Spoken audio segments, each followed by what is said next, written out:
తాకట్లో ఉన్న మీ బంగారాన్ని విడిపించి ఆ రోజు ఆన్లైన్ రేటుకి కొంటాం. Sharma gold company. నమస్కారం, సుమన్ టీవీకి స్వాగతం. 2025 జనవరి మాసం ద్వాదశ రాశుల వారికి ఎలా ఉండబోతుంది, నవగ్రహాల సంచారం వీటికి ఎలా ఉంది, ఎటువంటి ఫలితాలను ఇస్తున్నాయి, ఈ విషయాలను తెలియజేసేందుకు మనతో పాటు ఉన్నారు ప్రముఖ జ్యోతిష్య రత్న జ్యోతిష్య చక్ర వైభవ నిపుణ డాక్టర్ రాళ్లపల్లి రవికుమార్ గారు. గురుగారు నమస్కారం. నమస్కారం. గురుగారు, ద్వాదశ రాశుల గురించి తెలుసుకునే ముందుగా నవగ్రహాల సంచారం ఎలా ఉంది, ఎటువంటి ఫలితాలను ఇస్తున్నాయి? శరదిందు సమాకారే పరబ్రహ్మ స్వరూపిణి వాసరాపీఠ నిలయే సరస్వతి నమస్తుతే. సుమన్ టీవీ ప్రేక్షకులకి నమస్కారం. ముందుగా నవగ్రహాలు ద్వాదశ రాశుల్లో జనవరి నెలలో ఎక్కడున్నాయో ఇప్పుడు తెలుసుకుందాం. ముందుగా సూర్యుడు వచ్చి మనకి మకర రాశిలో ఉన్నారు. అలాగే రాహు మనకి మీన రాశిలో ఉన్నారు. కేతు మనకి కన్యా రాశిలో ఉన్నారు. అలాగే గురువు వృషభ రాశిలో ఉన్నారు. అలాగే మనకి శుక్రుడు కుంభరాశిలో ఉన్నారు. శని స్వస్థానమైన మనకి కుంభరాశిలో ఉన్నారు. బుధుడు మనకి ధనుసు రాశిలో ఉన్నారు. ఇంకా ఆఖరిగా కుజుడు వచ్చి నీచ స్థానంలో ఉన్నాడు. 20th జనవరి 2025 వరకు కుజుడు నీచ స్థానంలో ఉన్నారు. ఈ కుజుడు నీచ స్థానం మూలాన్ని కర్కాటక రాశి వారికి, సింహరాశి వారికి, మీన రాశి వారికి, ఈ మూడు రాశులకి యోగకారకుడు కుజుడు అయ్యాడు కాబట్టి, అలాంటి కుజుడు నీచలో ఉన్నాడు కాబట్టి 21/2025 వరకు డబ్బు ఖర్చు కానీ, హెల్త్ ప్రాబ్లం కానీ, మాట పట్టం కానీ జరిగేందుకు అవకాశాలు ఉన్నాయి. చిన్న యాక్సిడెంట్ కూడా జరిగేందుకు అవకాశం ఉన్నాయి. కాబట్టి కొంచెం జాగ్రత్త వహిస్తే సరిపోతుంది. సో 21/2025 తోటి కుజుడు కూడా నీచత్వం వెళ్ళిపోతుంది కాబట్టి ప్రపంచం అంతా కూడా ఈ కెలామిటీస్, న్యాచురల్ కెలామిటీస్ ఇలాంటివన్నీ కూడా తగ్గుతాయని ఖచ్చితంగా మనం చెప్పుకోవచ్చు. గురుగారు, మరి మేషరాశి వారికి ఈ జనవరి మాసంలో ఈ నవగ్రహాలు ఎటువంటి ఫలితాలను ఇస్తున్నాయి? ఏ స్థానాల్లో ఉన్నారు వీళ్ళకి? మేషరాశి వారు అనగానే మనకి అశ్విని 1, 2, 3, 4 పాదాలు, భరణి 1, 2, 3, 4 పాదాలు, కృత్తిక 1 పాదం. ఈ నక్షత్రాల సమూహం అంతా మనకి మేషరాశిలోకి వస్తుంది. మేషరాశి మనం ఎప్పుడు అనుకునేలాగే గురువు, శని, రాహు, కేతుల బలం పరిపూర్ణంగా 4 కూడా చాలా బలంగా ఉన్నాయి. కాబట్టి శ్రమ, కాలం, ధనం వ్యర్థం కాకుండా ఉండడం, అవసరానికి డబ్బులు సమకూరడం, రావాల్సిన బాకీలు వసూలు అవ్వడం, షూరిటీస్ పెట్టవచ్చును, స్పెక్యులేషన్స్ కలిసి వస్తాయి, మధ్యవర్తితో వహించవచ్చును. విద్యార్థులకి సువర్ణ అవకాశం చెప్పుకోవాలి. రాజకీయ నాయకులు, క్రీడాకారులు, అలాగే ముఖ్యంగా సినీ రంగం వారు, పత్రికా రంగం వారు, యూట్యూబ్ రంగం వారు, మూవీ రంగం వారు, వీరందరూ కూడా పట్టిందల్లా బంగారం చెప్పుకోవచ్చు. అన్ని రంగాల వాళ్ళకి అత్యద్భుతంగా ఉంటుందని చెప్పుకోవచ్చు మేషరాశి వారికి. ఎందుకంటే ఎప్పుడైనా 1 మెయిన్ గురువు, లేదంటే 2 శని, లేదంటే 3 రాహు, లేదంటే 4 కేతు, 4 గ్రహాలు కూడా గోచారీత్యా 100 పొజిషన్లో ఇది చాలా బాగున్నాయి కాబట్టి అనుకున్న పనులు అన్నీ జరుగుతాయి. ఎక్కువ కష్టపడకుండానే అన్ని పనులు జరుగుతాయి.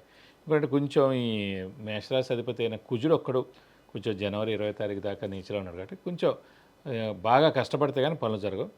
ఎక్కువసార్లు తిరిగితే కానీ ఆ పనులు జరగవు అని చెప్పుకోవాలి తప్ప అంతకన్నా వేరే లేదు. ఎందుకంటే మిగతా బలాలన్నీ ఎక్కువగానే, ఎందుకంటే కుటుంబ స్థానం ముఖ్యంగా, కుటుంబ స్థానంలో గురువు ఉన్నాడంటే కనుక కుటుంబంలో ఎలాంటి ప్రాబ్లమ్స్ ఉండవు, కుటుంబం చాలా బాగుంటుంది. ధనస్థానం కూడా అయింది, ద్వితీయ స్థానం, అక్కడ గురువు ఉన్నాడు కాబట్టి ధనానికి ఏ ఇబ్బంది ఉండదు. అలాగే నేత్రస్థానం అయింది, నేత్రస్థానం అంటే కళ్ళు, అలాగే ఆరోగ్యం అన్నమాట. సో ఆరోగ్యం మేషరాశి వారికి బాగుంటుంది. అలా ఇంట్లో మేషరాశి వారు ఎవరైతే ఉన్నారో వాళ్ళందరూ కూడా, ఇంట్లో ఉన్న వాళ్ళందరూ కూడా బాగుంటుంది. ఎందుకంటే హెడ్ ఆఫ్ ది ఫ్యామిలీ ఎవరైతే ఉంటారో వాళ్ళ జాతకం బట్టి నడుస్తుంది. అంటే ఎవరైతే మేల్ ఉంటారో మెయిన్గా వాళ్ళ జాతకం బట్టి మొత్తం ఇల్లంతా నడుస్తుంది.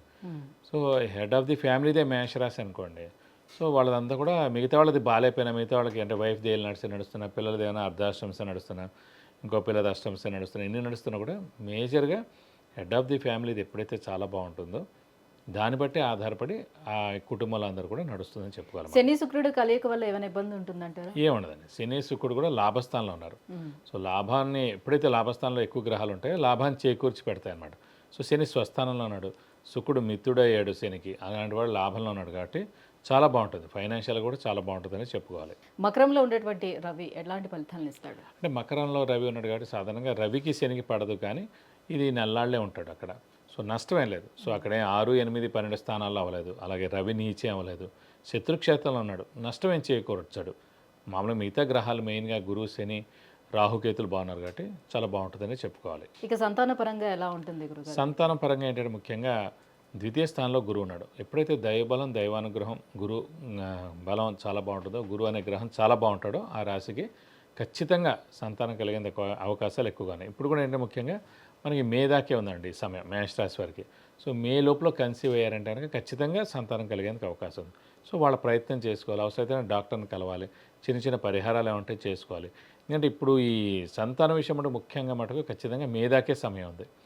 మే దాటిదంటే మళ్ళీ కష్టం అయ్యేందుకు అవకాశం ఉంది. కాబట్టి మే లోపల మీరు ఖచ్చితంగా దాని గురించి ప్లాన్ చేసుకోవడానికి ఖచ్చితంగా 100% ఈ సంవత్సరం 2025లో సంతానం కలిగేందుకు అవకాశాలు 100% ఉన్నాయి. సో వివాహ ప్రయత్నాలు చేసుకుంటే ఈ మాఘమాసంలోనే కనుక వాళ్ళు ఒకవేళ చేసుకోవాలనుకుంటే అవి ఫలించే అవకాశాలు ఉంటాయా? తప్పకుండా. ఎందుకంటే మెయిన్గా కుటుంబ స్థానంలోనే గురువు ఉన్నాడు కాబట్టి కుటుంబాన్ని ఏర్పడుతుంది అన్నమాట. కుటుంబం ఏర్పడడం అంటే వివాహంతో. సో ఖచ్చితంగా మీరు ఏదైనా సరే మానవ ప్రయత్నం 100% చేస్తే కనుక దైవం దానికి తోడవుతుంది. సో ఇప్పుడు దైవం తోడవాలంటే గురుబలమే. ఆ గురుబలం అనేది 100% మనకి ఆ గురువు ద్వితీయ స్థానంలో చాలా బాగున్నాడు కాబట్టి మీరు మానవ ప్రయత్నం చేస్తే ఖచ్చితంగా వివాహానికి అవకాశాలు 100% ఉన్నాయి.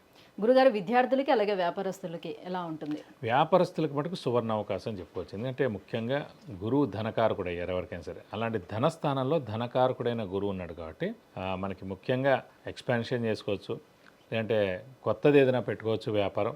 అయితే ఇంకొకటి ప్రస్తుతం ఒకవేళ బట్టలు చేస్తారనుకోండి, ఇంకేమైనా ఫుడ్ దాంట్లో మారాలనుకుంటున్నారు, సో అలా కూడా మారచ్చు అనమాట.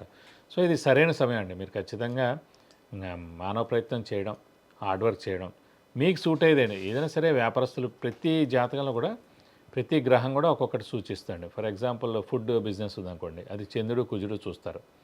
సో అలాగే బుధుడు చాలా బాగున్నాడు అనుకోండి, సో దాని రిలేటెడ్ వేరే ఉంటాయి. సో ప్రతిదానికి రవి చంద్రుడు చాలా బాగున్నారు అనుకోండి, ఫార్మా కెమికల్ అవి చాలా బాగుంటాయి.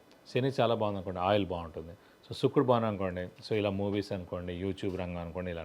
సో ప్రతి గ్రహం ఒక్కొక్కటి సూచిస్తుంది. మీ జాతక రీత్యా ఏ గ్రహం చాలా బాగుందో, అది వృత్తి స్థానంలో ఉందో, ఉద్యోగ స్థానంలో ఉందో, లేకపోతే ప్రొఫెషన్ స్థానంలో ఉందో అవి చూసుకుని మీరు అందులో కష్టపడితే చాలా ఫలితం బాగుంటుంది. అంతేగాని మీకు వ్యాపారం కలిసి వస్తుందని చెప్పినా కూడా మీకు అందులో సూట్ అయ్యేది లేదనుకోండి, అప్పుడు వేస్ట్ అయిపోతుంది.